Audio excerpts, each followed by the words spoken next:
जलसंपदा खात्याची जमीन भाडेतत्वावर एजी मर्कंटाईल कंपनीला मिळाली हे कागदोपत्री जरी खरं असलं तरी याचे मुख्य सूत्रधार अजित पवारच आहेत हे कॉर्पोरेट अफेअर्स मंत्रालयाच्या सरकारी वेबसाईट वरूनच उघडकीला आलेलं आहे।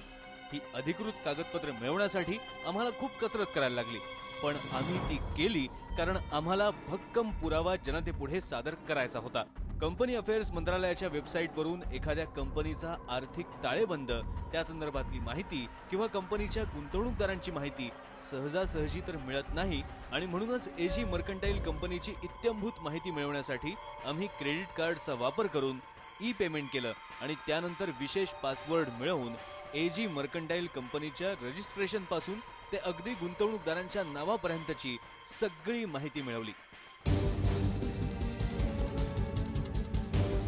या साइटवर एजी मर्कंटाईल या कंपनीनं पाटबंधारे विभागाची जी जमीन घेतलेली आहे त्या जमिनी संदर्भातली सर्व कागदपत्रे या वेबसाईटवरती आपल्याला पाहायला मिळतात। त्यामध्ये राज्याचे माजी जलसंपदा मंत्री आणि आताचे अर्थमंत्री अजितदादा पवार यांच्या नावाचा सुद्धा स्पष्ट उल्लेख आहे। एजी मर्कंटाईल या कंपनीनं आपल्या ॲन्युअल रिटर्न्समध्ये जे कागदपत्र दिलेले आहेत त्यामध्ये कोणाकोणाचा समावेश आहे याची धक्कादायक माहिती या साईटवरती मिळाली। राज्याचे माजी जलसंपदा मंत्री आणि विद्यमान अर्थमंत्री अजितदादा पवार आणि सातारा जिल्हा परिषदेच्या माजी जिल्हाध्यक्षा गायत्री देवी पंतप्रतिनिधी यांच्या सुद्धा नावाचा उल्लेख असलेली कागदपत्र या साईटवर आपल्याला पाहायला मिळतात। कंपनीमध्ये कुणाकुणाचं भांडवल आहे, कुणाकुणाची गुंतवणूक आहे याचा इथं डेटा दिलेला आहे। एजी मर्कंटाईल या कंपनीमध्ये गिरीश आमोणकर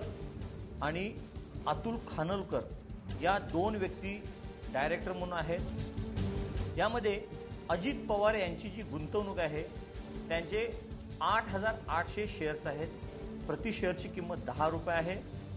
तर गायत्री पंतप्रतिनिधी यांचे 7,200 शेअर्स आहेत। यानी ही एजी मर्कंटाईल या कंपनीमध्ये ही गुंतवणूक केलेली आहे।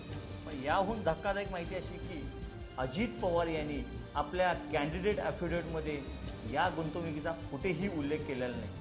व्हिडिओ जर्नलिस्ट विजय आनंदसह चंद्रकांत पाटील, IBN लोकमत, मुंबई।